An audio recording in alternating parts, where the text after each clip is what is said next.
இருக்காருன்னு தான் நான் சொல்றேன். அதே எடப்பாடி பழனிசாமி நான் பாஜகவோடய போக மாட்டேன், கூட்டணியே கிடையாதுன்னு சொன்னவர் இப்போ ஏன் மாறி வர்றாரு? அவர் 3 அடிப்படையை வைக்கிறதுல ஒன்றும் அப்படிலாம் ஒரு வேலைகளை பாஜக செய்ய வேண்டிய அவசியம் இல்லை.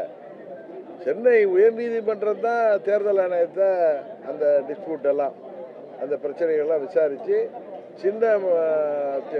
சின்னம் வழங்குவது பற்றிய அந்த சட்டத்தின் அடிப்படையில் விசாரிக்க சொல்லியிருக்கிறோம். இது எல்லாத்தையும் நம்ம மத்திய அரசாங்கத்தையும் பழனிசாமி தவறுகளை எல்லாம் நம்ம வந்து பெரிய அரசியல் ஜாம்பாவான பேசுறதெல்லாம் உங்கள் நேரத்தையும் எங்கள் நேரத்தையும் வீணடிக்கிறதா தான். எங்களுடைய ஒரே நிலைப்பாடு, அம்மாவின் ஆட்சி மீண்டும் தமிழ்நாட்டில் அமையணும்னா தேசிய ஜனநாயக கூட்டணி வலுப்பெறுவதன் மூலம் தான் செய்ய முடியும்.